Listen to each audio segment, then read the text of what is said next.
I hate when people invest in shit they don't understand because someone smart told them. If you've got 200,000, if you slow down a second, you're more likely to have 2 million. Because if you go fast, you're back to zero. Right. You know, Google changed the world. ChatGPT, you can ask that bot very, very specific questions. Hey, I'm a plumber. Yep. I make $39,000 a year. I get to save $1,000 a year. What should I do? Enter. You would be blown away what AI can do. Could you imagine sitting down with somebody that knew most things?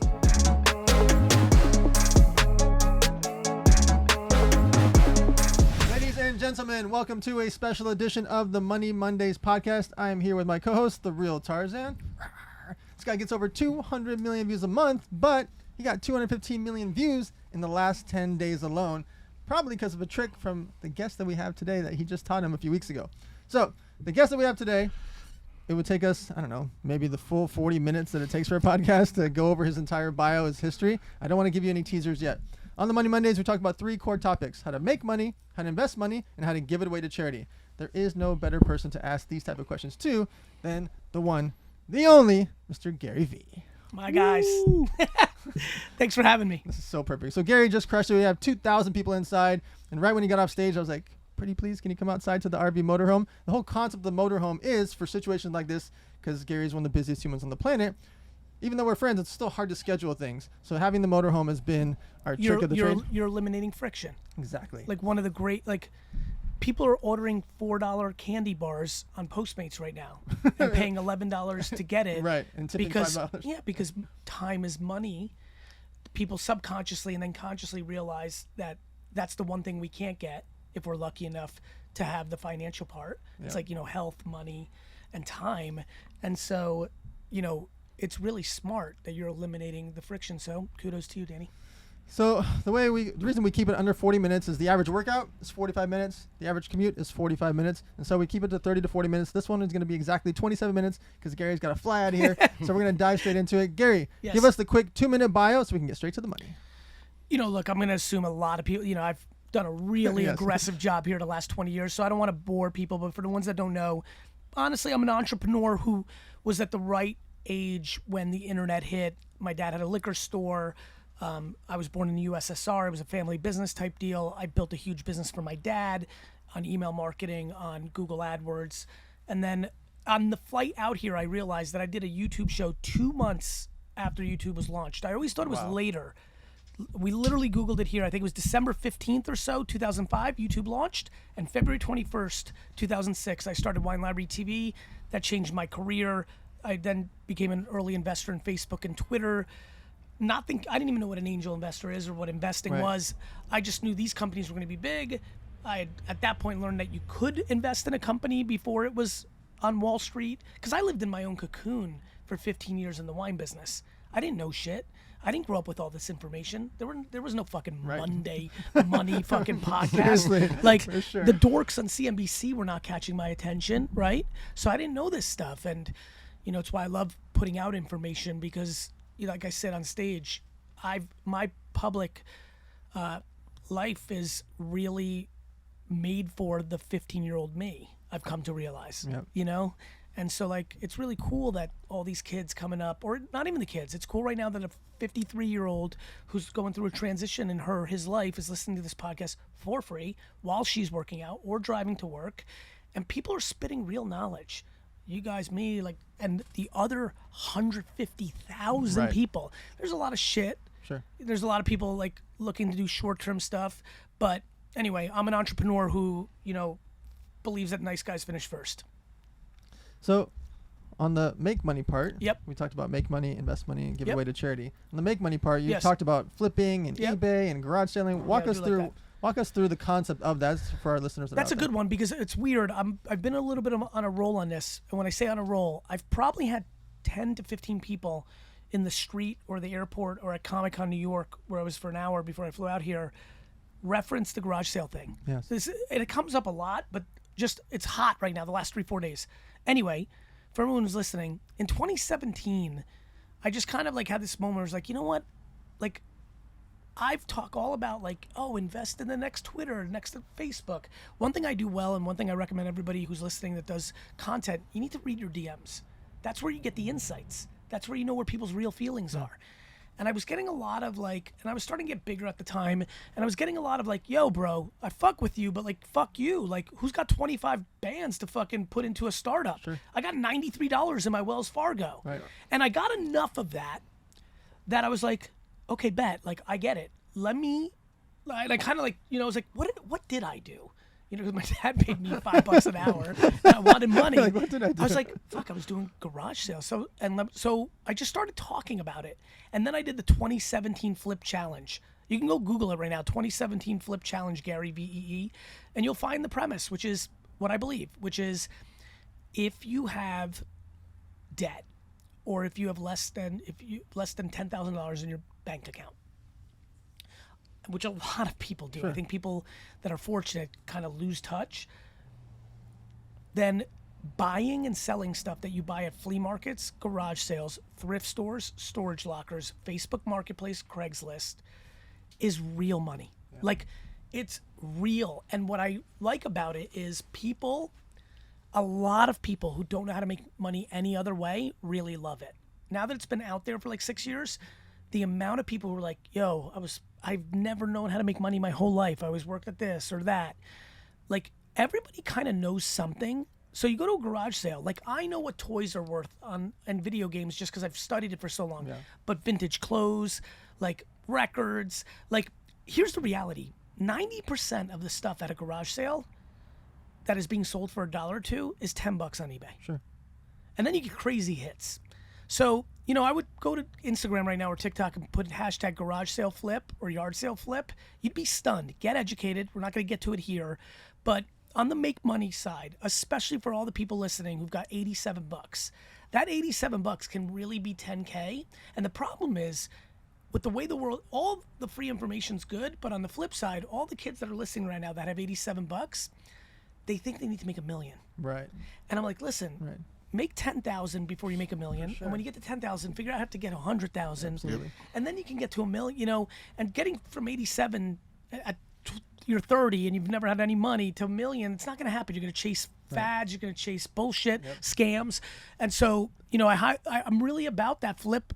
I mean, I did it the other day. Right. I literally, because I still film something called Trash Talk on, you know, I've done 10 or 11 episodes where I just go do it. And it's just there. It's there. And I'm really excited about it. I think most people should be able to make $500 in profit. Yep. And like, look, if you're listening right now, and here's the other thing, it's fun for certain people. The game is fun. Especially if you have a partner. Like, it's a great father-daughter, father-son. Me and AJ are real tight. We're 11 years apart. I think both of us would say, besides Jets football, that garage selling, and maybe even garage selling more, because during Jets football, we're just being maniacs and focusing. But when you wake up at 6:30 and you go to Burger King and get a coffee, and then you drive 25 minutes to the town-wide sale. By the way, if you want to really crush garage sales, Google town-wide garage sale, because you don't want to spend all morning going to 4.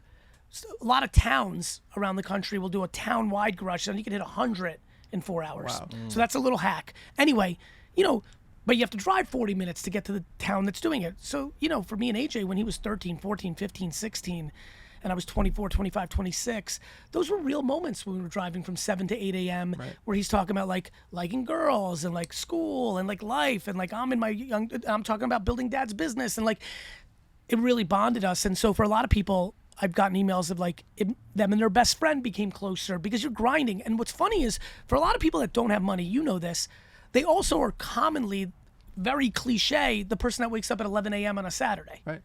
Now they're waking up at 6:30. Yep. They're getting that discipline. They're getting home by 11, 12. It's kind of the same. They realize they didn't even, you know, sometimes people are like, oh, I don't want to fuck up my bowling or my golf or or hanging out with boys or the college football. I'm like, be home by it.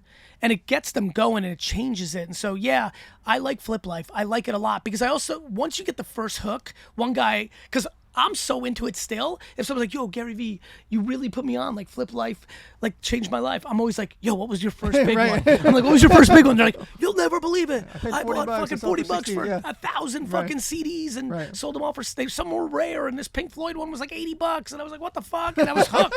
And that's like, I'm still about that life. That's so fun. So let's say someone starts making some money, right? Yes. They hit 10 grand, Investing. and then 20, then 30 and 40.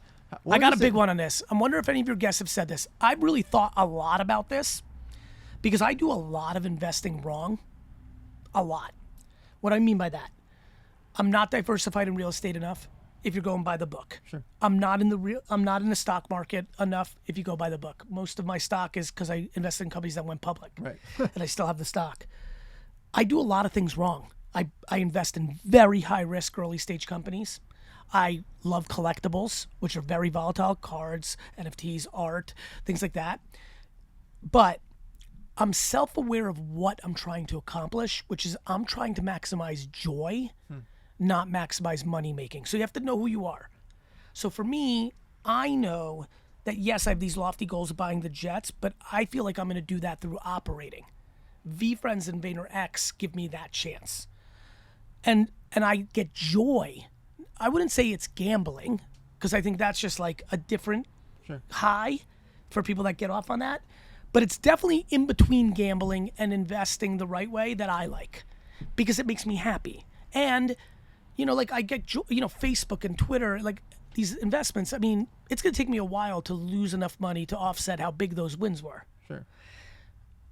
But then you have to know yourself. For example, here's a weird one. Like T-bills. Like if you don't know, like, do you know that most of the fucking people who are listening should just get 5.5%, 6% of their money? Yeah, that'd be great. Like, that'd be great. Like that didn't exist 3-4 years ago. Shit's changed. Money's expensive now. So interest rates are up. So a lot of people who are all day long, people are like, Gary Vee, I just got into money my first time. I got 200K. What do I do? I'm like, well, if you don't know what to do, invest it in T-bills and get your 5 points on your money instead of letting it sit in a bank with no risk. Right. If you do know what you're doing, I think certain stocks that kick dividends are interesting, like a Pepsi. It's not going away tomorrow, and they're kicking, and that's kicking dividends. And then real estate's great. Like I think if you like it, my dad loved it. That's where almost all his investing went into. Almost none of mine has. I'm bored by it. Like I understand I bought a building and people are paying rent, but I'm like, I don't know. Like I don't like it, even though it's great. And like, by the way, most of the last generation's billionaires came from real estate because all the tax laws written so positive. Real estate's great if you get off on that. And then there's alternative shit. Like, what I will say for sure, and this is what my number one belief is that it's the cross section of something you like and something you understand. I hate when people invest in shit they don't understand because someone smart told them. Right. Please, my friends, do not invest in shit you do not understand, which is why I like people though I don't do it, I love people buying stocks of their favorite companies. Yes. If you're about Starbucks and like you do a little reading and you're like, they seem normal, like you see everything's chill, like that's a good investment. Yep. Buy some Starbucks shares. Like, the stock market's a good bet. Like the stock market will work as long as America's around. So that's a very good bet. So I think it's a game of enjoying it and a game of understanding it. I think that's what people should focus on. Part of my speech, I say, raise your hand if you think Apple will be here in 5 years. What about Netflix? How about Facebook? Walmart? Okay, raise your hands again if you shop at Walmart.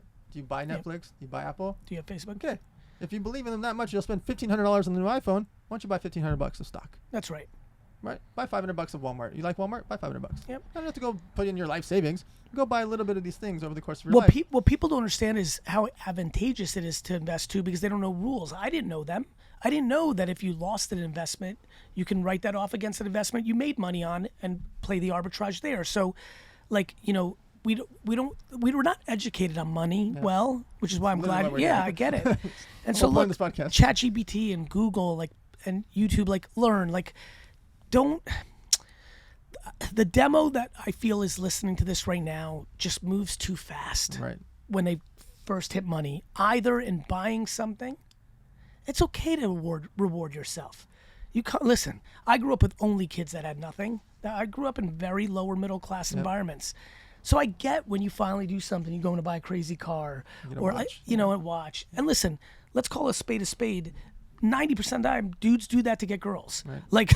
Like I get the human psychology of it all. I would just say, slow down a second, because if you've got 200,000, if you slow down a second, just slow down, you're more likely to have 2 million. Because if you go fast, you're back to zero. Right. And we all know that. Every one of us in this motorhome know people that got into some money. Too many people. And went to zero, straight zero. Or because they were insecure and fucked up, it went up their nose. right? Or it went to Vegas, Yep. or like, slow it down, everybody. Like, life is long. Like, of course, have fun. Like, when I talk about, like, this, I've for a long time talked about, like, don't buy all this stuff. And most of the people in these circles are mad at me. I'm not saying don't buy a Lambo. Sure. I'm saying Don't buy four. And buy even, four and by the way, watches. even that's fine. Do you know why you're buying it? Yeah. Like, if you like have loved cars your whole life, read car magazines, like I go into a car, there's no enjoyment. There's no, like, I don't, like, all my friends who, like, I know genuinely like it, like, I don't understand, like, the speed you don't get, like, I don't like that. And so for me, that's not right. If that's right for you, then that's amazing. But most people buy logos to flex, to close gaps of insecurity. And so that's what worries me, because if you're just into a little money and you decide to buy a Rolex because actually you're insecure and you're not confident, you need that flex to rub elbows with me or to hit on that girl, then you've got other work that you need to do. And that money is not going to be well spent. It's going to be a short-term high, and then you're going to be in like a weird place. And so it's an exposure of your truth. So anyway, back to investing, to stay on track, shit you understand. I like it. Tarzan, Gary taught you a trick a few weeks ago, and immediately you got like 600,000. I don't even know the number. 600,000 likes or something This crazy. makes me so happy. This was like 2 weeks ago, and Yeah. it's like this feels like very gratifying to me. Yes. It's like instant validation to giving good strategy. It's I'm not a- even a trick. No, he like tagged me in this. Sorry, he tagged me in the screenshot, and he was like, "Look, 2.6 million views, 18 million views, 12 million views," and it was the same week that you told him. It's you have a lot of valid points, and the way my brain's set up, you break stuff down really well. I understand it, and we're algorithm junkies, Yeah. so we try to figure out where Yeah. and what hits, what unlocks it, what Yep. what kicks it, you know. Underpriced attention, the arbitrage, the opportunity. Yes. So you kicked off that front space of the still photo with the text, and then the video that follows. Yep. Psh, genius. Yeah, it's funny for everybody to give it clarity. Instagram's tougher now, supply and demand. It's not like it was when we were kicking in 2014, Like, there's more, and a lot of the demand went to TikTok and YouTube Shorts, but the supply is super up. Yesterday, more people posted on Instagram than ever before. Crazy. So it gets harder. So you're looking for what I call strategic organic content. Sorry. Like, what's the organic content move? Meaning, of course, there's ads, but what's the respectful, proper, back to like getting buff, right? Like, there's steroids, and there's putting in the work and eating protein in those ratios. And listen, I'm not interested in, I know the snake's just all over the fucking place. Don't worry about him. And yeah, I was pumped that you caught me at a good time, because it was a revelation for me only 30 days earlier. Like, we're constantly testing. We have, what I think I do well, that I want more people to do well, is I have the humility for it to bomb. I don't fear somebody coming to Gary Exactly. V's page and seeing 80,000 views. You got 14, like, Right. you suck. Yeah. Right. Like, I'm like, okay, you suck too. Like, what are we talking about? I don't know. Like, See you tomorrow. Right. So we take a lot of creative risks. Most people can't get out of posting the same shit over and over because they need the same results, even though it's declining. So we find shit. And the one we found on this one was, instead of just posting the video, which everybody's been doing for a while now, first post an image that kind of previews what the video is going to be as a video. And so it's a 2-post carousel, image first, video second. And I'm so happy you're seeing results. And the reason I'm saying it out loud here is, and you know this about me, Dan, like, I'm weird when it comes to someone who hacks. I go from finding it to immediately telling everyone. Right. Like, all my best buds are like, yo, can't you just sit on this for like a month? Like, don't you? And I'm like, nobody's taking from me. Right. Yeah. Like, I'm gonna get mine regardless. And I like that people, it feels nice. Like, it feels nice to be admired when you're helping. Right. Going to your last part, charity, it feels nice. Like, when you don't have anything and then you get money, you really, like, especially in the beginning, you're like, yo, I'm not sure I can give this away. Right. Like, like, I remember being young and hearing like Bill Gates and all those guys were giving away 99%. I was like, yo, that shit's crazy. Now I understand. Yep. Especially with kids. You don't want to leave, leaving kids, those characters, leaving kids billions of dollars, it's actually going to make them unhappy. So, That was actually my next question. yeah, before we go into charity, the biggest charity is intellectual generosity. And I know I'm very good at my craft, and I know I'm at the top of the game. And I'm proud. I watch people far less capable than me hold everything to themselves. Scarcity mindset, wanting to pass you or me or you in followers, and that's their fucking. Right. I don't see it that way. I looked at someone's account today, who I was like, whoa, and I was like pumped that they're like I don't know, like I don't know how to boo. Right. I know how to boo in football. Sure. I hate everybody. But you know what's so funny? Actually, I'll make this point before we get to the last part. Do you know that being a Jets fan, this is real talk, actually makes me understand people? Meaning, in real life, I have this almost borderline delusion, although I know it's fully grounded in practicality, optimism. I have no envy. I have no jealousy. I have no anger. I have no darkness. I really don't. It's kind of scary. It's a fucking blessing. Yeah. But in football, I have all that. I'm jealous of Patriot fans. I'm sad that we didn't get Patrick Mahomes when we could have drafted him. And it's all this resentment. It's 40 years of pain, right? And it lashes out. Like I'm like really scared somebody's gonna film me at a Jets game one day. It's gonna ruin the whole nice image. Yeah. The whole nice image is finished. I'm not nice. And the people who are listening, On Sundays, I'm really not. Yeah. There's like some inside jokes with my friends. Like I once yelled at this 80-year-old man. It was really inappropriate. Like I yell at kids. Like I'm on tilt. I feel that pain. I feel that anger. Like I wanted, like Taylor Swift was sitting right above me at the Jets-Chiefs game. Like I was mad at that box. I adore Ryan Reynolds, but he was there. I was like, fuck you, Ryan. but for real though. And he's the fucking best. Right. But for those 3 hours, I wanted to rip his face off. And it's a pretty face. I'm like, man, that's how people feel in real life. I treat Jets football, but that's a silly thing. That's football. Right. That's entertainment. That's escapism. People treat shit like that in real life. The world is trying to make us more tribal, Sure. which makes us hate each other more. I'm kind of very team human. Like color, skin, race, gender, religion. Like I struggle with that shit. I don't want to hate anybody. Why? Especially when I don't know you. Right. And if I know you and you're a bad person, I don't hate you. I feel bad for you. I have compassion. I have empathy. So anyway, I think about that shit. Wow. So 2 parts on the charity side of Yes. it. One, you mentioned Gary Vee is gonna keep building companies. You've already got like 2,500 employees for VaynerMedia and all that stuff, and all these investments. Like, you end up becoming a multi-billionaire, and who knows, maybe even crazier more. What happens for the kids? I don't know. The truth is, I don't know. Meaning, I definitely, as I've started doing estate planning in the last decade, am not where I thought I was going to be 10 years ago. Sure. Meaning, I do feel uncomfortable leaving tons of money to children. I think it's a little scary. Of course. I really do. But then especially from an immigrant, like where I'm from, like it's real familyed out. Yeah. So then you get into is that, it's a very complex thing. Here's what I would say, a couple things. Real talk, everyone. You earned it, you decide. Don't let someone else, this whole judging each other shit. Yes. Just tune out everyone. You earned it. You want to burn it? You burn it. You want to give it to dolphins? Give it to dolphins. Not the Miami Dolphins. The animals, right? You want to give all of it just to your kid and not $1 to charity? Mazel tov. This is, to me, I really think that I think we're really bad at judging, and I think we need to be accountable. So to answer you directly, I'm not sure. I definitely have come to realize, especially if I'm keep on this trajectory. Look, my point of view is this. Do you know what it's like to get $1 million? Right. That's insane. Yeah. Like if I had that at 18, I would have been it would have been over. I might have the Jets and the Knicks by now. So if your kids are capable, they're not going to need a whole lot. Plus, for a lot of kids, it fucks them up. Sure.